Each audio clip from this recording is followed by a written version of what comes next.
Hello, I'm Rachel Babin from Oncology News Australia, proud producers of the Oncology Journal Club podcast.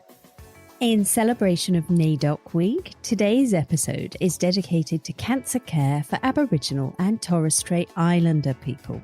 Eva, Craig and Hans discuss relevant papers, and Eva also interviews Professor Gail Garvey from the Menzies School of Health Research. As ever, you'll find links to all of the papers discussed, bios and Twitter handles in the notes on our website. For regular news and podcast updates, subscribe to the Oncology newsletter on oncologynews.com.au. It's free and it's a great way to support the OJC. This is Rachel Babin and this is the Oncology Podcast.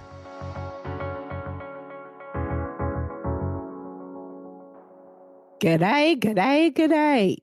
I'm back with my friends Craig Underhill. Hi, Eva.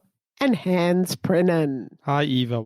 Today we have a very special episode, and it will be hard to make any jokes, I think, in this episode, because once again we have a very serious and very important topic, but I think very gripping.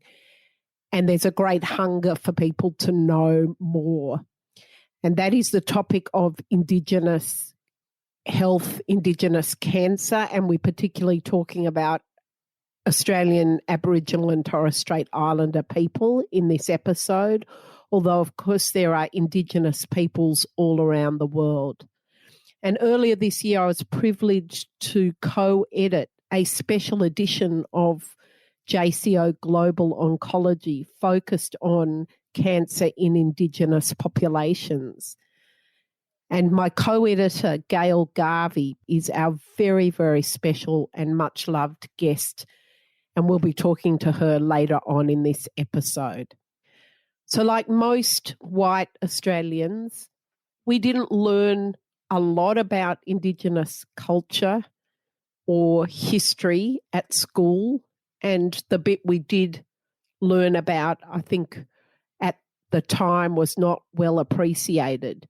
But we now find ourselves, particularly as oncologists, looking at this particular part of our society that has incredibly poor outcomes and poor access to health care. And so we decided to dedicate this episode to this issue.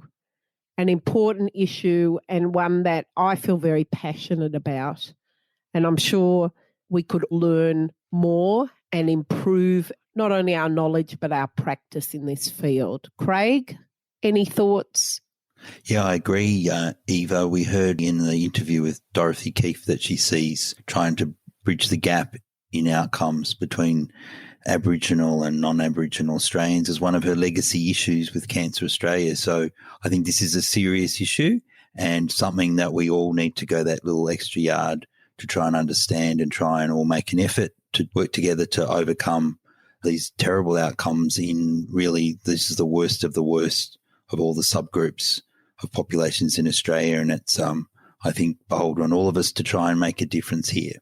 And Hans, your perspective, I mean, there are Indigenous peoples all over the world. From a European perspective, how much is this on the radar at the moment? I must say it's not the same like in Australia or like in US, for example, but we also have, of course, places in Belgium, in the major cities, where some groups of people with certain ethnicity are more difficult to reach, for example, for screening purposes for cancers, but also treatment-wise.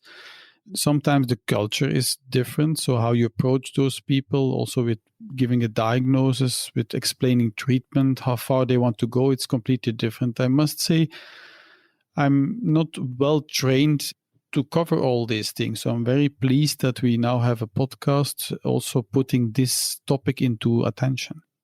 So we're going to start off with a couple of papers, and then we'll go to our interview and end with a few short bites on this topic. Craig, what have you got for us today? Thanks, Eva. So the first paper is from David Banham from the Wadlaparinga Aboriginal Research Unit in Adelaide, which he wrote with David Roeder and others on behalf of the Candad Aboriginal Community Reference Group. And so this is a paper entitled Cancer Treatment and the Risk of Cancer Death Among Aboriginal and Non-Aboriginal South Australians, an analysis of a matched cohort study. So look, I think this is a good introduction to the flavour of this podcast. You know, we know there's some known knowns. We know that Australia's Aboriginal and Torres Strait Islander population have a higher burden of disease from cancer compared to other Australians. And this burden is due to both a younger average age and a lower cancer survival rate. We know that this disparity in survival is influenced by the existence of comorbidities, pre-diagnosis comorbid conditions, and other factors, including advanced stage at presentation. But this paper was looking to see whether these earlier analysis could include the uptake of cancer treatment. So they postulated that as well as these pre-existing factors that influence outcomes, that in fact there may be an influence on a lack of exposure to the main three treatment modalities, surgery, systematic treatment and radiotherapy, and whether that influenced the cancer death on a matched population-based cohort of Aboriginal and non-Indigenous cancer cases. So they used a retrospective matched cohort design, and within a South Australian, the Indigenous population was resident throughout South Australia, many of them living in quite remote areas of South Australia. Again, people can click on the link to find out some more detail about that. But basically, the results showed that Aboriginal patients were less likely to be hospitalised compared to the non-Indigenous patients. And once hospitalised, there was differences in utilisation and receipt of treatment. So the hypothesis there is that we need to focus on some systematic responses to address gaps in the service access and utilisation. We need to improve communication, cultural competency, safety and collaboration amongst patients and clinicians. So, you know, that's quite a provocative finding, I guess, that not only did they present later, had premorbid conditions, but in fact didn't receive available treatments, even if they were hospitalised. So, again, quite an eye-opener about the extent of the problems that we have to address in understanding some of these reasons and addressing them. Yes, and I think we'd really like to move forward into the addressing area. I think there is some frustration that we've known for some time about the poor outcomes, although obviously analysing exactly where the roadblocks are is important. That takes us to Hans's paper. Hans, what have you got for us today? Actually, I selected a paper from 2017, which was published in CA Cancer Journal for Clinicians, and it's called Charting the Future of Cancer Health Disparities Research, a position statement from the AACR, American Cancer Society, ASCO, and NCA, which, as you know, are four of the leading cancer organizations in the USA. Actually, in the USA, the first publications to make the observation that Black Americans have high rates of death as a result of certain cancers compared with white Americans was published in the early 1970s. And at first, the field of health disparities was just a simply description of population differences. But today, this field is completely different. It's transdisciplinary. It's integrating basic science, clinical science, epidemiology, social sciences, etc., which is a good thing.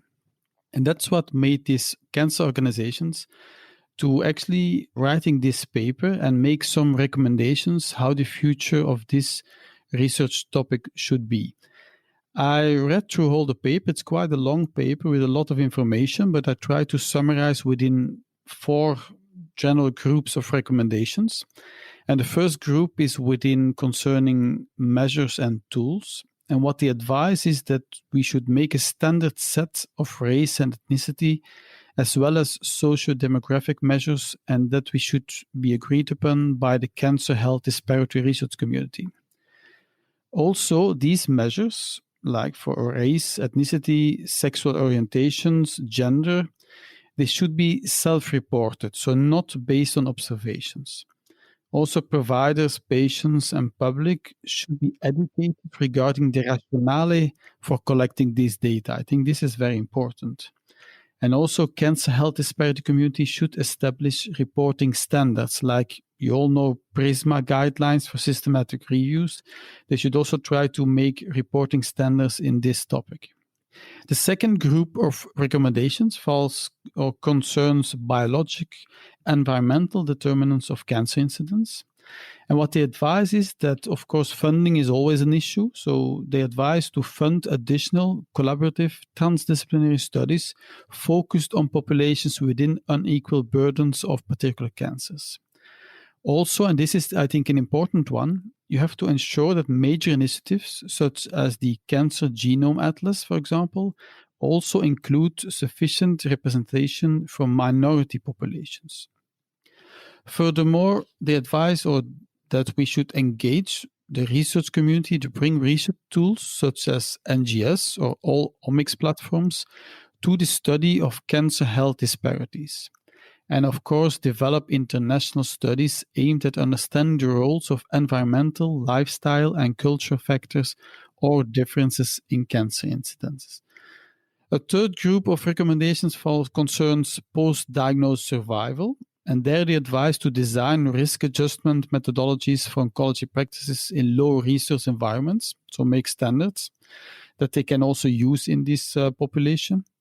And also, and this is an important one, develop national biorepositories that contain specimens, so tumor tissue of solid cancers from underserved populations. And I think this is something we have to focus on for research in the future.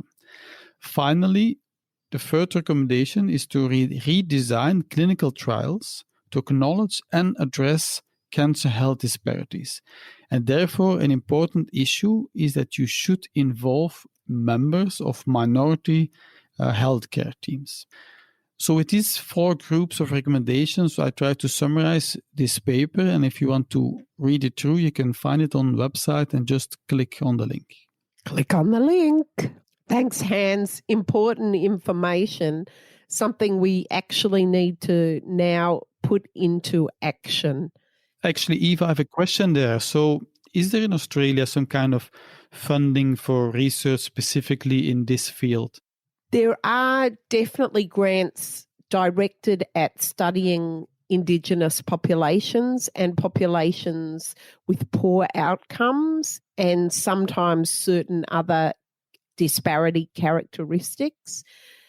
But there is a debate, and we covered this a really interesting article in our JGO special edition about whether non-Indigenous people should in fact be doing Indigenous research at all, or what sort of teams should they be doing the research in. So a little bit like the cultural appropriation debate. Certainly we've got ethics committees now for studies that particularly involve Indigenous populations, and we've got really most of the time teams led by Indigenous people or with very significant involvement. And that's really the only way we're going to make progress.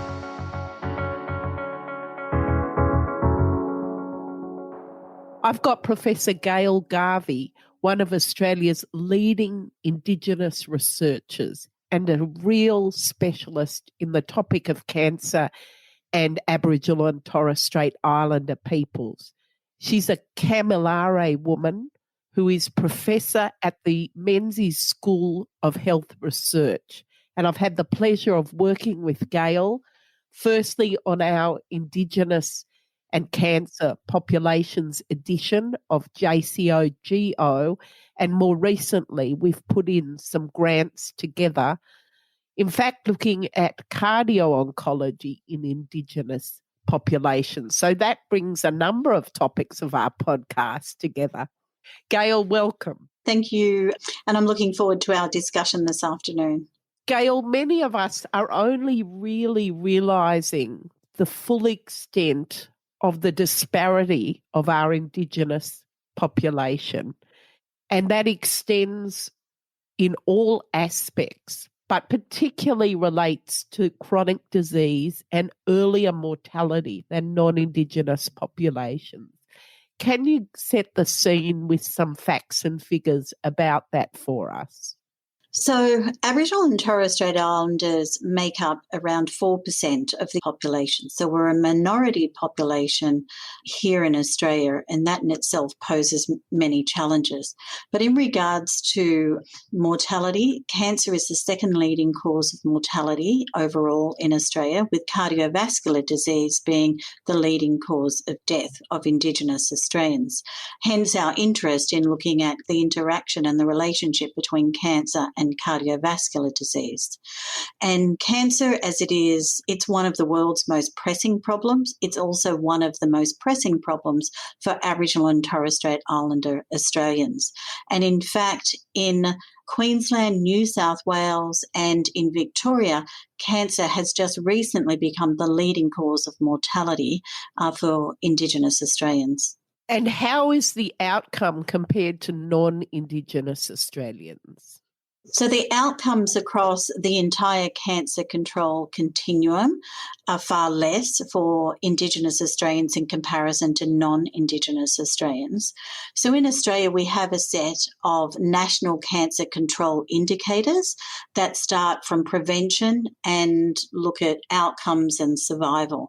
And across each of those indicators, Aboriginal and Torres Strait Islander people fare worse than non-Indigenous people.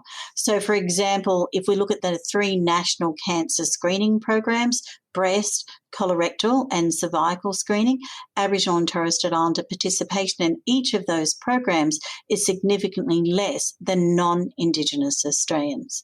And recently there was an announcement by WHO and research leaders in Australia that we want to eliminate cervical cancer, and that's a real possibility through vaccinations.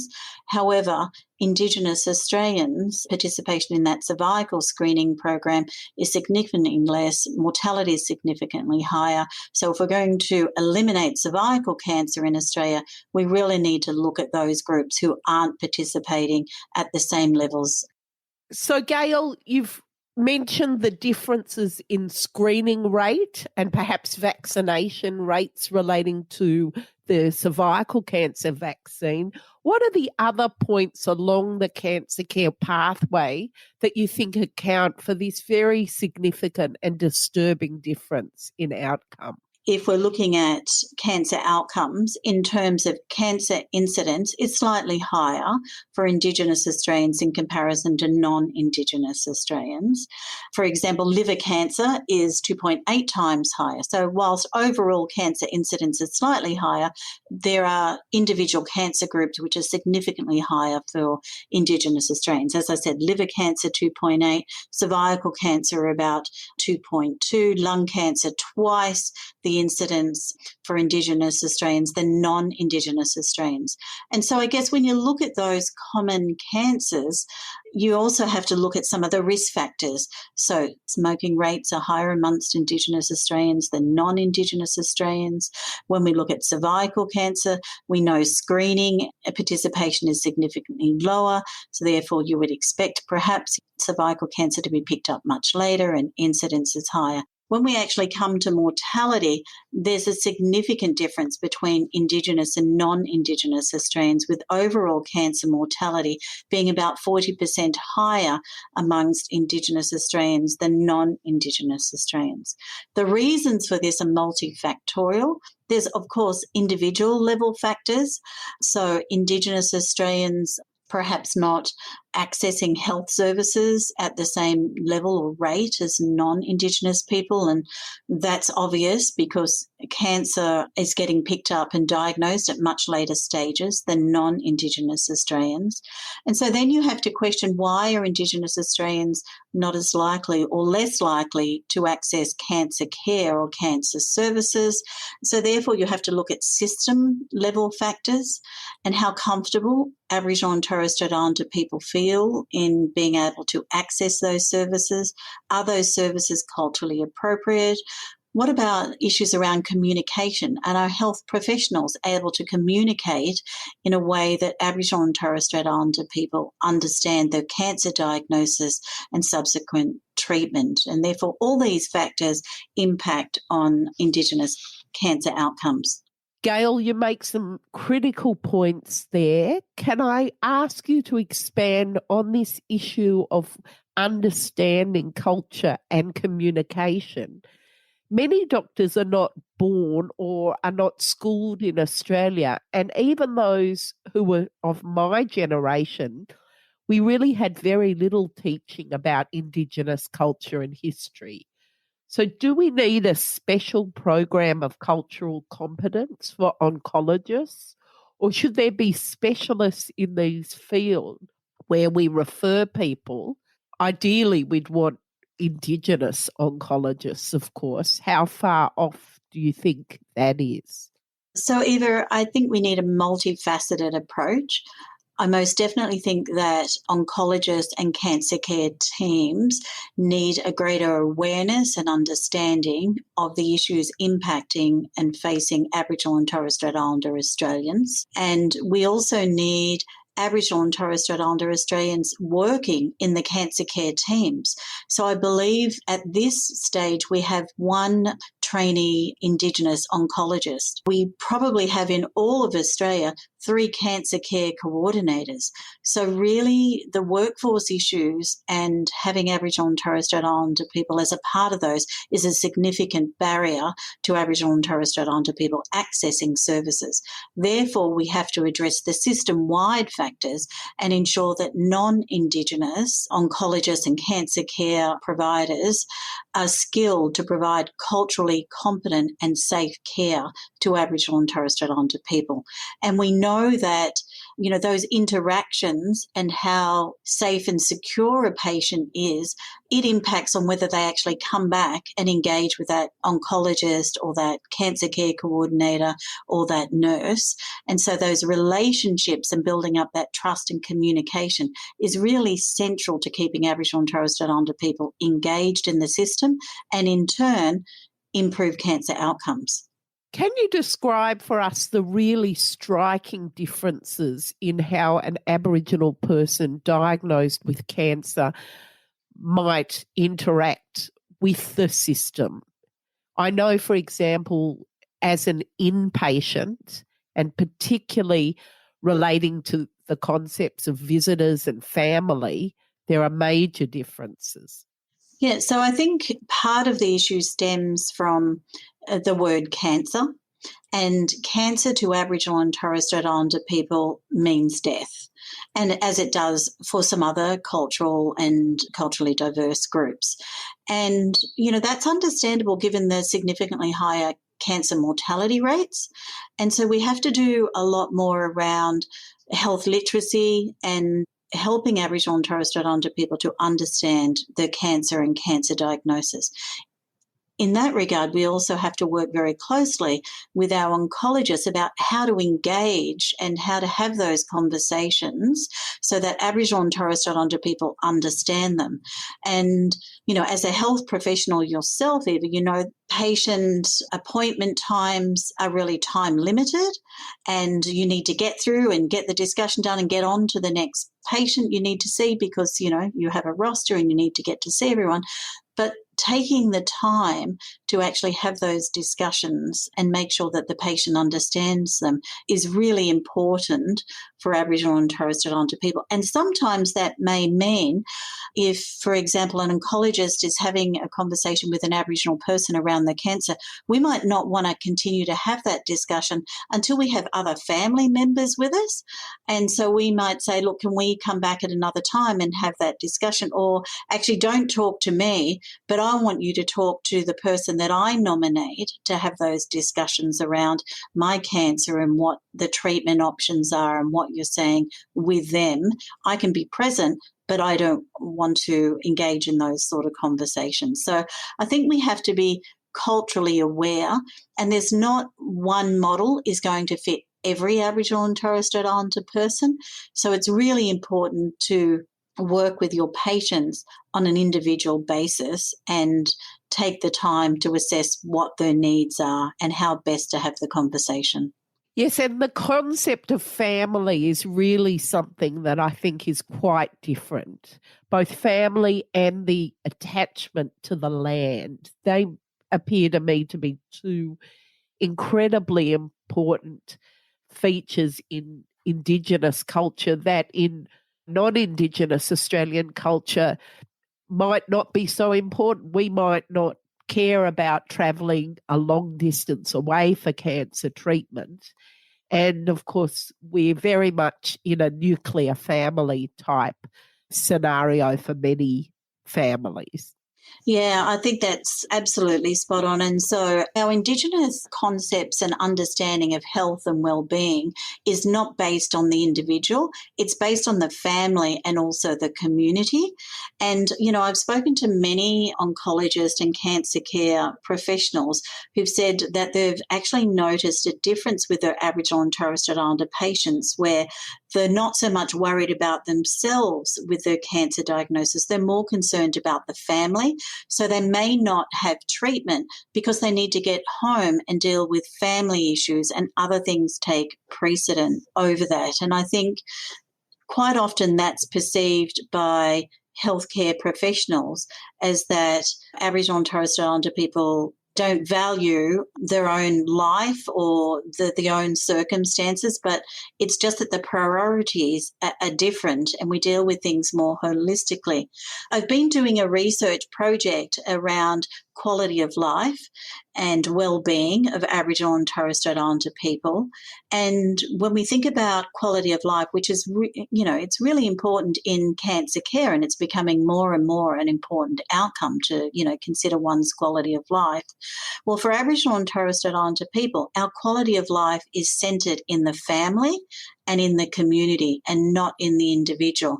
And I did have a paper that was published around quality of life in Aboriginal and Torres Strait Islander Australians. And these patients were within 6 months of their cancer diagnosis.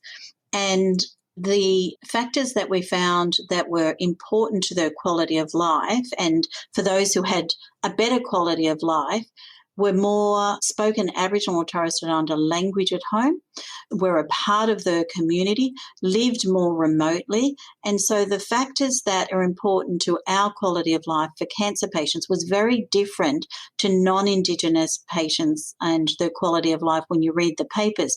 It's more around treatment type, stage of diagnosis. These factors, it was a relatively small study. It was 155 Aboriginal and Torres Strait Islander cancer patients. So in our terms, it was quite a decent study population. But there were quite differences in our cancer patients' sort of focus on what their priorities and what their well-being was in comparison to non-Indigenous patients. So, Gail, you have a very broad impact, but perhaps your work that really is most familiar to people is developing the supportive care needs assessment tool for Indigenous people. I think that says it all, that we need different scales to highlight the differences between how Indigenous people perceive their own health and those concepts of community. Yeah, and most certainly, like routine screening of cancer patients' unmet supportive care needs is really important because it has the potential to improve cancer outcomes. Now, for Aboriginal and Torres Strait Islander people, if you're using those routine screening tools and they're not based on the values and the beliefs of the population, then you're not going to get the sort of outcomes that you need because you're not asking the questions that are valued by that population. So we did develop a Aboriginal and Torres Strait Islander supportive care needs assessment tool, and we're encouraging people to use this tool for their Aboriginal and Torres Strait Islander cancer patients. It's recommended in the optimal cancer care pathways and with Cancer Australia's National Aboriginal and Torres Strait Islander Cancer Framework. And you were, of course, key in developing that Aboriginal and Torres Strait Islander optimal cancer care pathway. Can you tell us again some of the highlights of where that might differ from a non-Indigenous OCP? So the Aboriginal and Torres Strait Islander OCP is meant to complement those tumour stream OCPs. And so therefore the content of those is complementary. And I was just one of, a big team of people that actually contributed to the development of that Aboriginal and Torres Strait Islander OCP. And so, the hospital environment is really important, and that's included in the Aboriginal and Torres Strait Islander OCP, the environment in the cancer care setting and how that environment is comfortable for Aboriginal and Torres Strait Islander people to access cancer care. Other components are around, in the Aboriginal OCP, is around engaging and Aboriginal and Torres Strait Islander people, utilising Indigenous specific resources that have been developed. And really it's around information, hospital care and communication. So all the things that we've really been talking about. So, Gail, can you tell us some anecdotes where you think a good story or a not so good story, really, to bring these concepts to life for us? We've already spoken about the lack of Aboriginal and Torres Strait Islander people in the cancer care health workforce. And so what we need to do is upskill non-Indigenous people. And so through a research project and developing the supportive care needs assessment tool for Indigenous patients, we actually trialled it and its feasibility in a usual care setting. So what we did in a number of hospitals around Australia is got non-Indigenous health professionals to use that tool with their Aboriginal and Torres Strait Islander cancer patients. And so as a result of using that tool, our Aboriginal and Torres Strait Islander cancer patients said that they felt comfortable having conversations and coming back to that cancer care setting because they felt like the questions that were asked, which were directed by the tool from the cancer care professional, made them feel comfortable and welcome and address the needs that they felt were important. When we spoke to those non-Indigenous cancer care professionals, they also commented that they thought the tool was also really useful because it helped them feel comfortable in what to ask and what was appropriate to ask those cancer patients.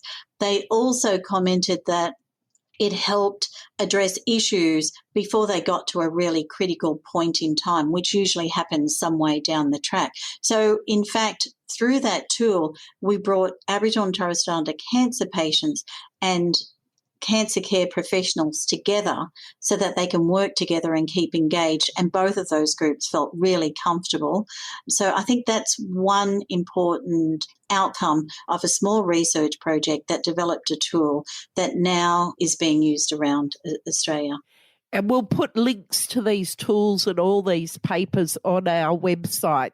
Gail, can I ask you, if you're happy to talk about it, what is the Indigenous attitude to death and how different is that from non-Indigenous people?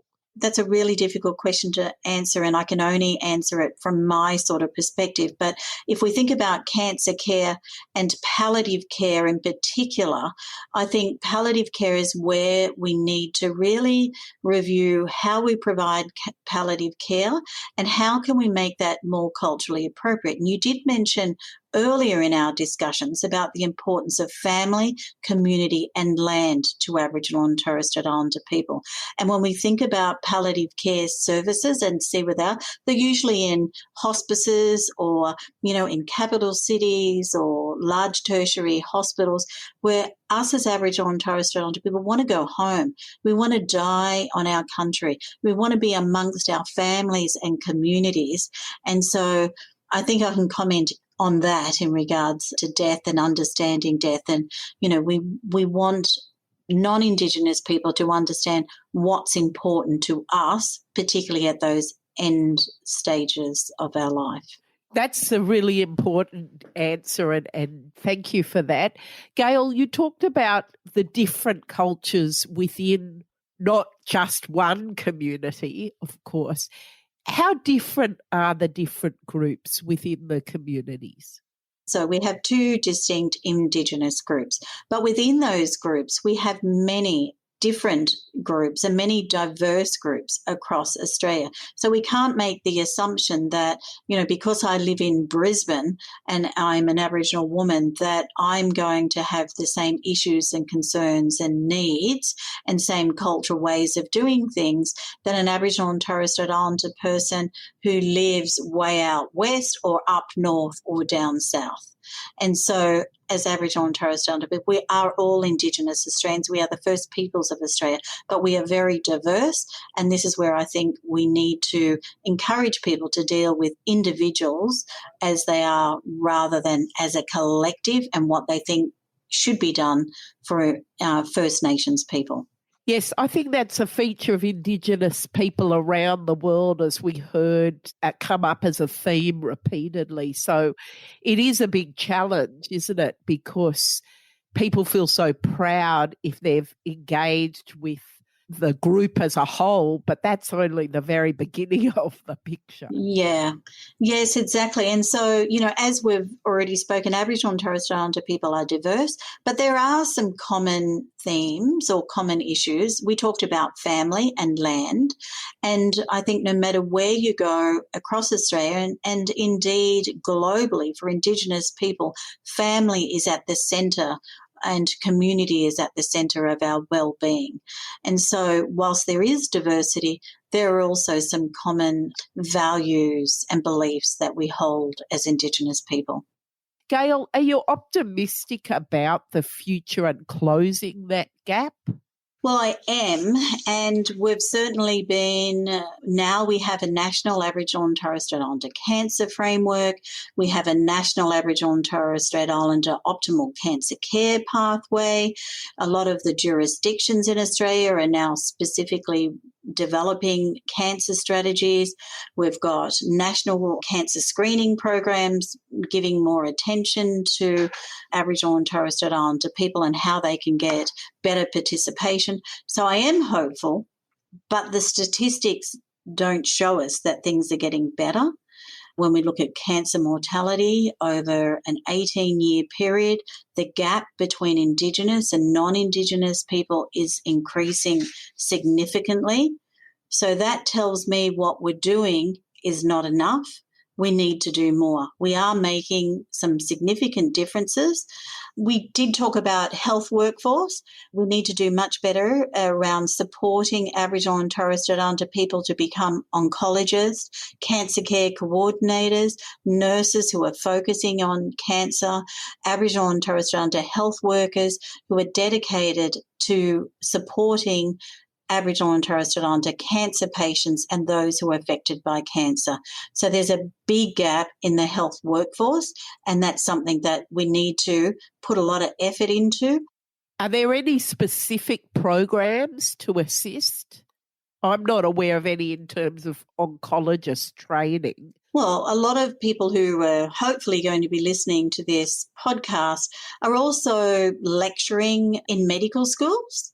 And so highlighting the disparities in cancer outcomes and what impact they could actually have on improving those cancer outcomes as both Indigenous and non-Indigenous Australians.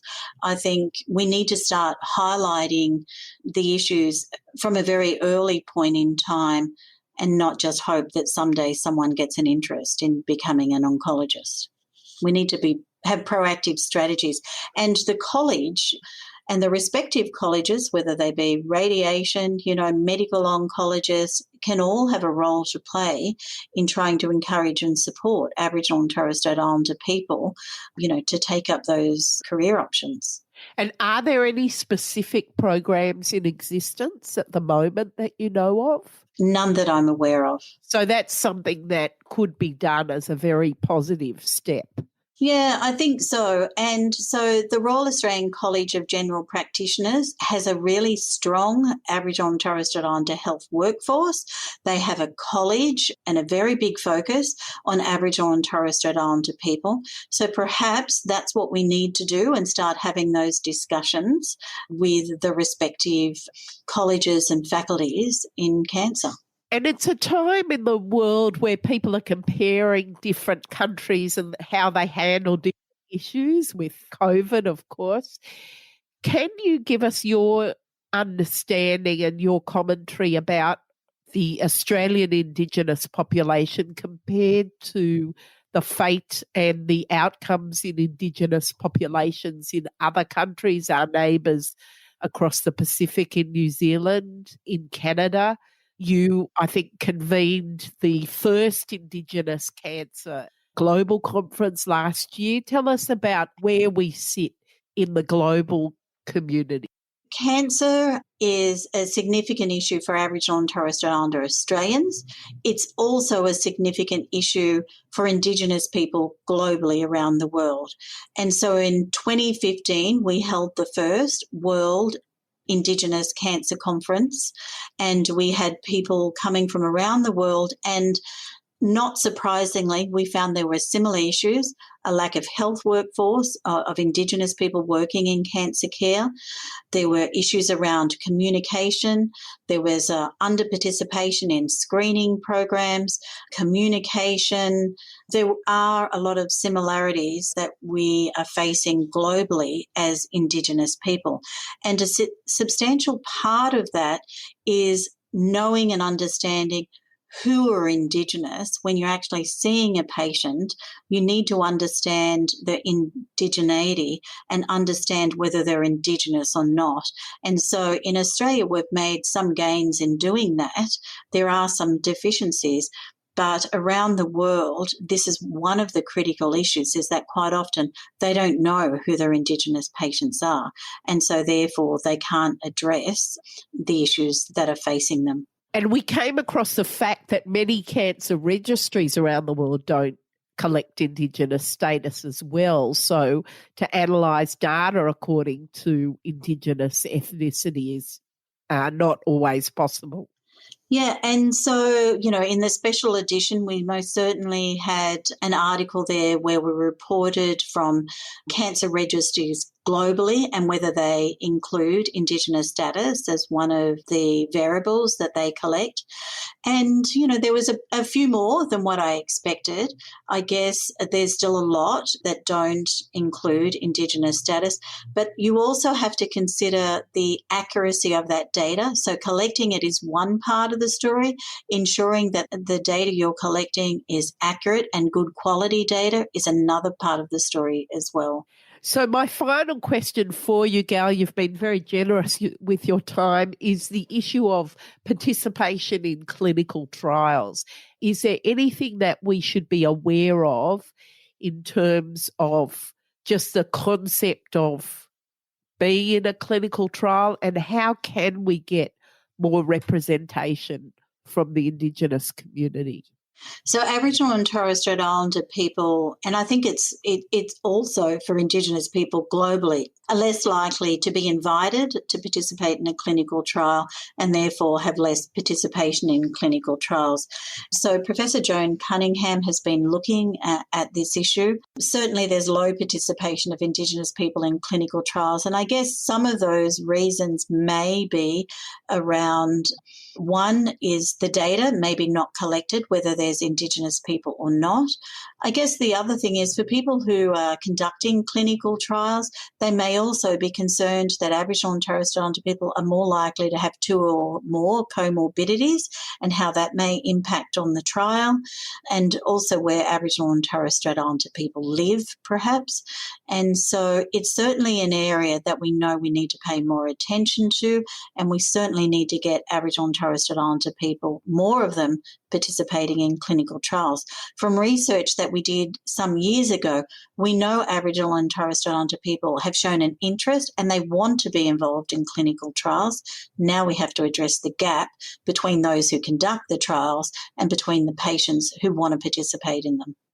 Gail, it's been an absolute pleasure. It's an honour and a privilege to work with you, and I thank you very much for your time today. Thank you, Eva, and thank you for the opportunity.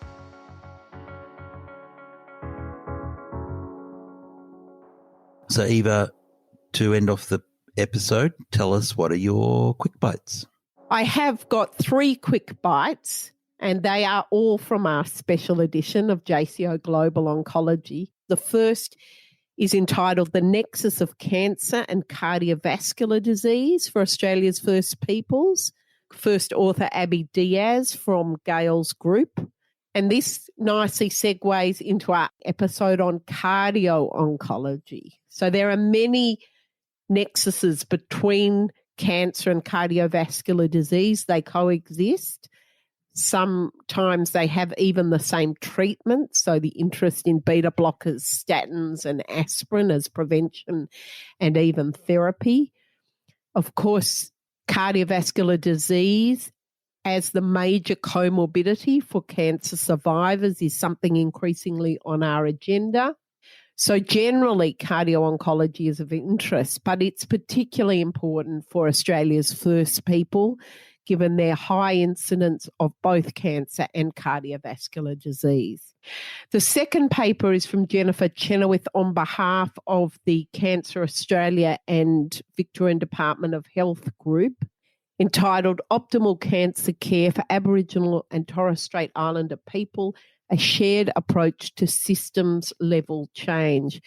And this is, in fact, describing a special OCP, Optimal Care Pathway, developed by Cancer Australia over a 2-year period with significant involvement by many Indigenous health experts and consumers, over 70 different organisations. There are 6 key elements to the optimal care pathway: attention to the cultural appropriateness of the healthcare environment, improvement in cross-cultural communication, relationship building with local community, optimisation of health literacy, recognition of men's and women's business, and the need to use culturally appropriate resources. The final paper is in a paper where Gail is the first author, looking at psychosocial aspects of delivering cancer care to an Indigenous people, an overview. And this extends beyond Australian Indigenous people to global Indigenous communities and the commonalities that they define health more broadly than just the physical state of the individual or the absence of disease. And in the case of Indigenous Australians, health incorporates the social, emotional, cultural and physical well-being of an individual's whole community. And of course, that has huge impact on how you would give optimal psychosocial care to Indigenous cancer patients. So once again, we come to the end of what's been a really important, fascinating episode. Craig, what's your line, man? Well, don't forget to click on the link if you want some more information on these interesting papers. Thanks very much to you, Hans, beaming in from Belgium. Thanks to you, Eva. And I'm so happy with my new microphone here. You're singing into it at night? Actually, yes, I did. Thanks to you, Craig. Thanks, Eva. Pleasure. Thanks, everybody. Thanks, Rachel, for putting together this special podcast. And thanks to the team at Oncology News, Rachel Babin and Graham, her editor. You've been listening to the Oncology Podcast. If you enjoyed today's edition and would like to subscribe, head over to our website, oncologynews.com.au, and sign up to our newsletter. Thanks for listening.